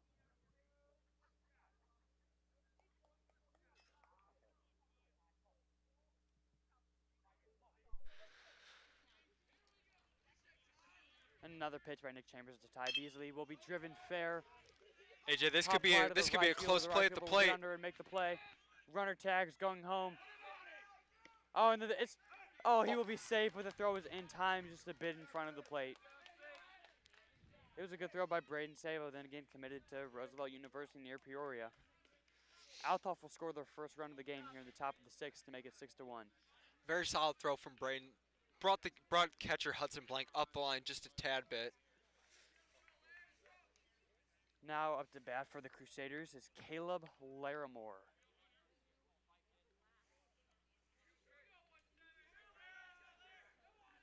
Althoff's bench is getting a bit louder since I scored that first run, cheering on Mr. Larimore here. And he sees the first pitch as a called strike. I like to see that from Nick Chambers, giving up that run, but then next batter comes right back, hits himself a first pitch strike.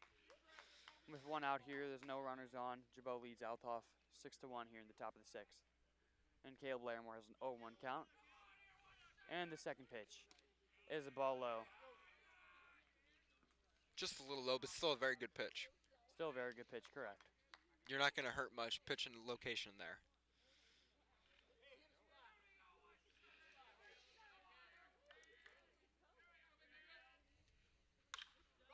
And As that there's- pitch is in play to left fielder Chase Schrader. Oh, but Daniel Darren will call him off and make the play himself for the second out of the inning.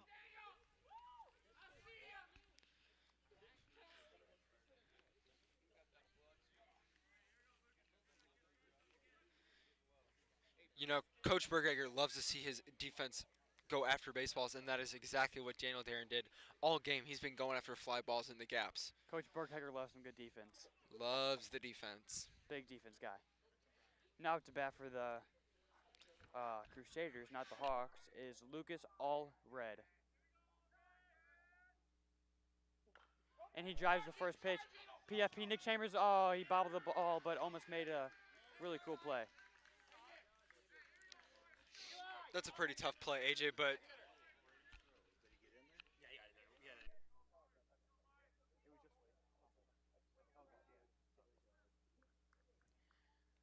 And he will reach first base safely, and that'll bring up Amari Quinn, the right fielder. and you know that was another tough do or die play for the defense, but And we've seen honestly, I would like to see Eli come get that ball. Yeah, me too. But we've seen a lot of those today. But with this grass being that thick, it's still hard. Nick Chambers attempts to pick off Caleb Larim or Lucas Allred, but nothing going. Amari Quinn up to bat. Has not seen a pitch yet. 2 outs. Gibault's up 6-1 in the top of the sixth. And dead ball, make the count on 1. Hit the ball in play, but bounced off his leg to make it a dead ball.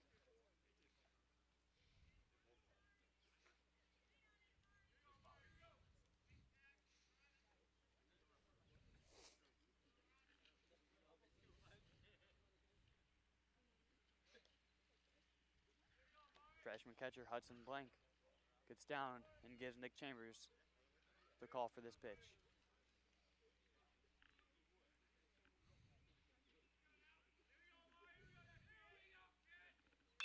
And Amari Quinn will take the high pitch high to the center fielder, Daniel Darren, who will get under it and make the catch for the third out of the top of the sixth. Nick Chambers has had a solid outing behind Brady Biffer. Real solid pitching from Gibault Hawks so far. Love to see it from the pitching staff. And other than their game against Mascuda, Mascuta's a tough team all year, every year, but other than that game, pitching staff has been very strong. Mascuda has a good chance of winning the MVC.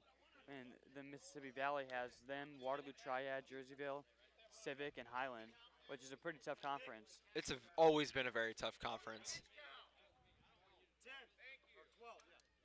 Going into the bottom of the seventh, Bottom of the bottom of sixth. the sixth, excuse me.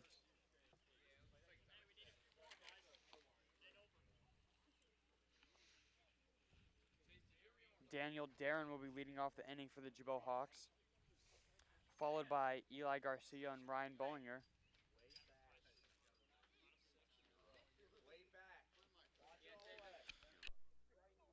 Lucas Allred is still on the mound for the Althoff Crusaders through 3 innings the other day, and is throwing 3 innings today.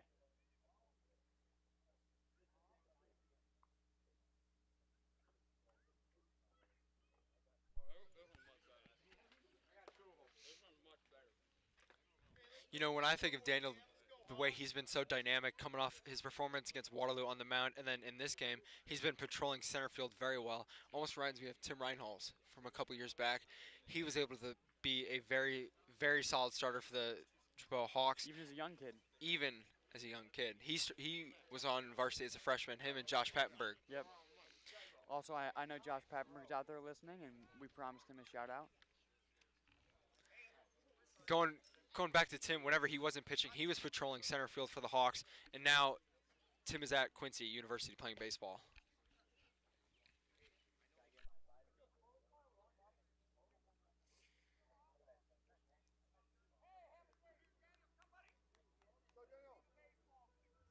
Daniel Darren is stepping into the batter's box here in the bottom of the 6th to lead off for the Gibault Hawks, who are up 6-1 on the Althoff Crusaders.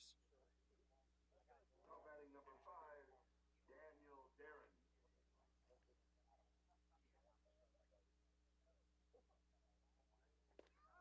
He will see the first pitch as a strike.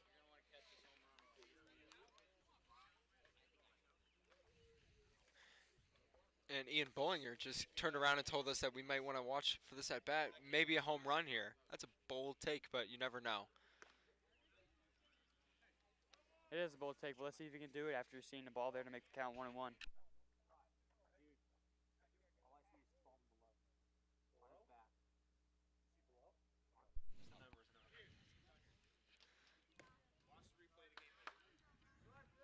Good take See there another by ball to Daniel make the Darren. count 2-1.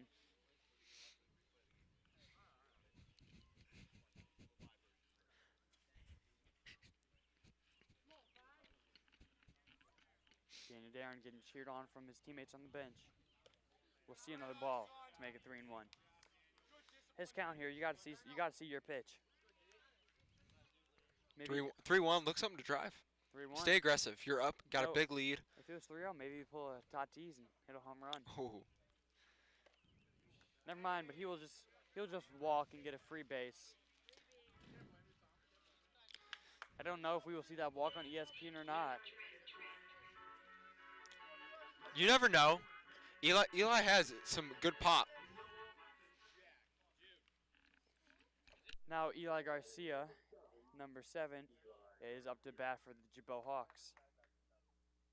And Lucas Allred throws about 10 feet short in front of the plate, and Daniel advances to second and takes an aggressive round around second and looks at taking third, but will stay at second.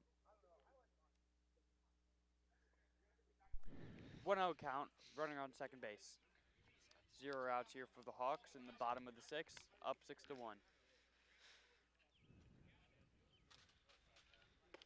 And Eli Garcia swings with a meaning. That was a to make very it 1-1. aggressive hack.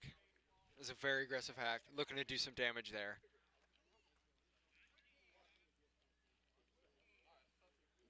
Lucas Allred comes set for the third pitch of this at bat. And slides. Oh, nope, not. He's moving away from the slide step. Foul ball back. Make it 1-2.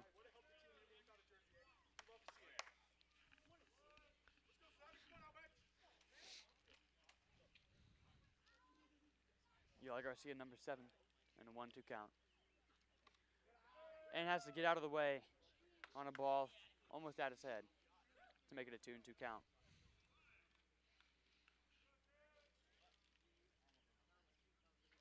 Daniel Darren takes a lead at second base. And Eli Garcia gets hit for the second time this game, I believe.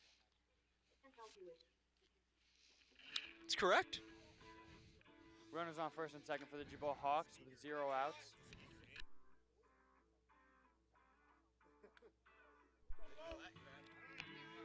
That'll bring up DH Ryan Bollinger. Speaking of multi-sport athletes, we have Nick Chambers and we got Ryan Bollinger, who was also an all-state three-point shooter, correct? That's correct. A couple years ago. Fortunately, he didn't win that state competition, but He made it very far. And he's also going to college to play golf, and he just fouled off the first pitch to make it 0-1. So Ryan Bollinger is very talented in all three sports that he plays.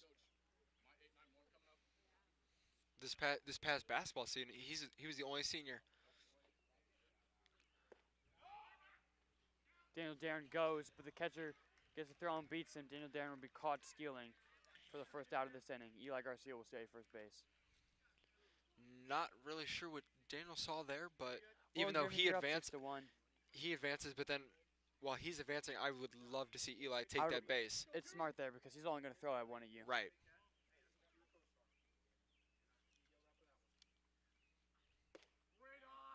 Ryan Bollinger sees another ball. Sees another ball low.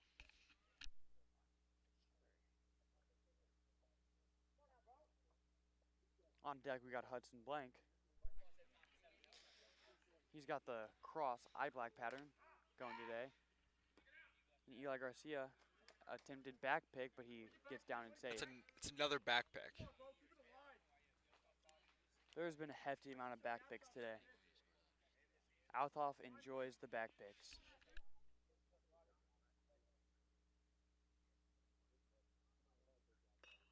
And Ryan Bollinger will hit one foul, but he'll get a nice little hold of it. Jude Green says if it's fair, it's gone. Which it wasn't fair, but it was still gone.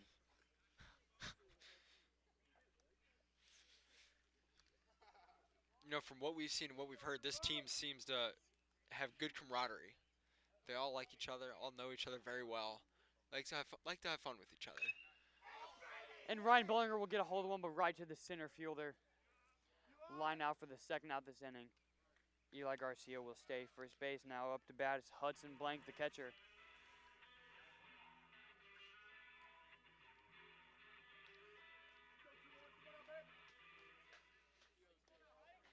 Now batting number 21, Hudson Blank. Hudson Blank, nicknamed Huddy. You know, overall, I think Hudson has called a very solid game behind the plate. Yes, I like him as catcher, and Gibault's got something they haven't had in years. They have two viable options of catchers.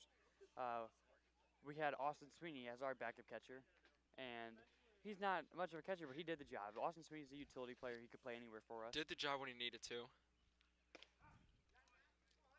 And Hudson sees one for a called strike. But, yeah, Gibault's got two solid options of catchers. Both, I don't know if Cameron's main position is catcher or Hudson's, but they're both very solid options. They've both split time, and when one's catching, the other one's playing shortstop, so very athletic. Got a nice little catcher-shortstop duo there. Right. Sees the ball there. And something that doesn't happen often is when you have, so like Hudson right now, he's a freshman, right? Correct. The class that just graduated, their starting catcher was Josh Pattenberg, and he was a starting catcher even as a freshman. And we called it Hudson Blank's time is here. He gets a single, but he tries to stretch it into a double. And he was under the tag, but the umpire thought he got caught and called him out for the third out of the inning. But I like to see the base running aggressiveness by Hudson Blank trying to stretch that into a double.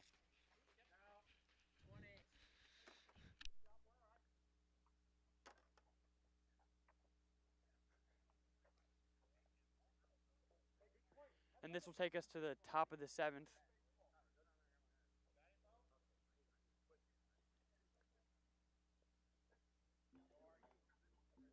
Nick Chambers will stay on the mound and try to close this game out for the Gibault Catholic Hawks.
And we might not get a 7th-inning stretch here if Gibault can find a way to get 3 outs in the top of the 7th. You know, if Gibault can hold on to this lead, this would be a very impressive start for the Hawks. Their first 4 games going 3-1. 3-1 against a pretty tough schedule that we've had trouble with these opponents in the years Right. past. They've played Waterloo, Muscuda, Oakville, and now Althoff. And Waterloo and Oakville. Oakville's they're 1A. not in the same class anymore, but I still consider Oakville a rival. Right. Waterloo's a crosstown rival. And a couple years ago we had a rivalry with Althoff. So it's been a pretty impressive schedule the first week. And the pitching coach, Jim Thompson, seems to be happy with the music selection done by John Green here.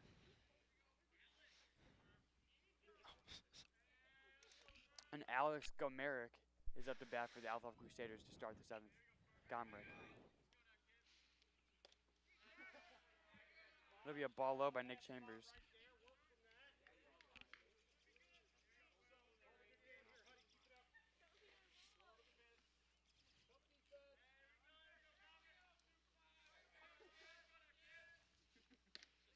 And the second pitch of that bat is a ball high.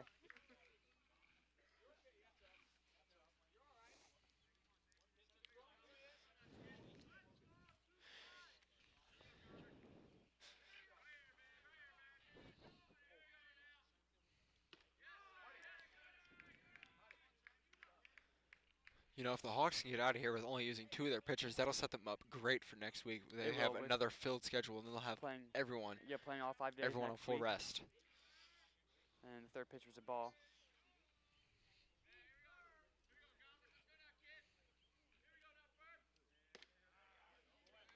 Sees a strike there. 3-1. Top of the 7th. And 0 actually, with outs. next week, we'll actually have 3 Alex home games. Gomerick is up to bat.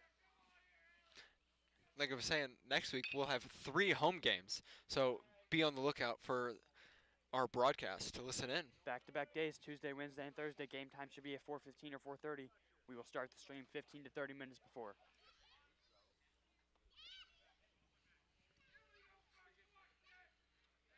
And in case you guys are wondering, Gwyneth Scare has a sucker. She just announced that to her dad from behind the bench. Foul ball back.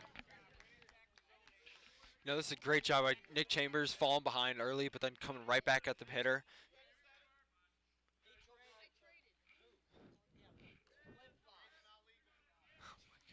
That'll make it 2 strikes. I think it's a full count here. Nick Chambers with the pitch. And rings him up looking.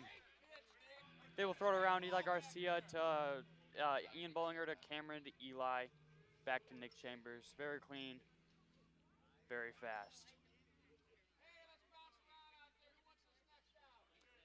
Now up for the Althoff Crusaders with 1 out is Nolan Mendoza. Not to be confused with Nolan Arenado.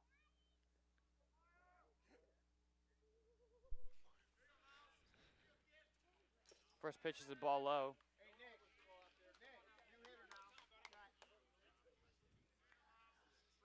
Gibault needs 2 outs to close out the win here. Gibault leads 6-1 in the top of the 7th, 1 out. Nolan Mendoza up to bat. Second pitch of that bat is a strike, swinging to make the count 1-1. You know, AJ, so there's what Coach Scary does for the team after each win. He gives out a lineup card, player of the game. My early pick, which would not be much of a shocker, I think I'd give it to Brady Biffer. I'd give it to Brady Biffer. I'm no Coach Scare, but I too would give it to Brady Biffer.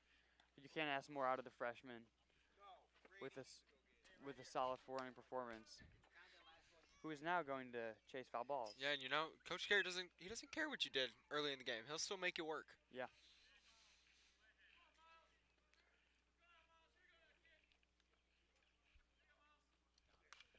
You know, I might have the first name on.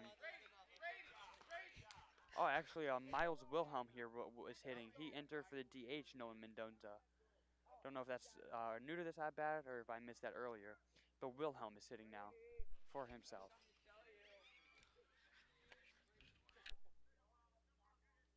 And the pitch is a nasty pitch by Nick Chambers. Swung on and fouled back by Wilhelm.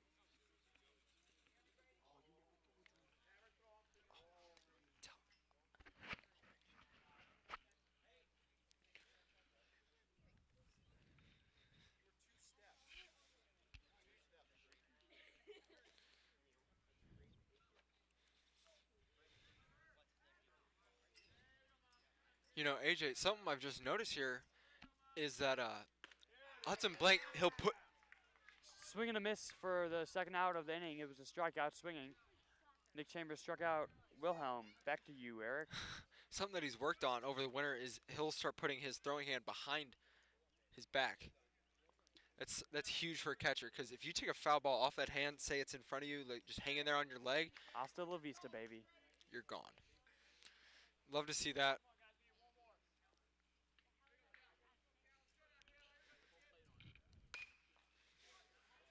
And that might do it. The first pitch is an out to Cameron Hamby to end the game, and he throws it to Jude Green. Gibault closes out the victory-winning pitcher, Brady Biffer.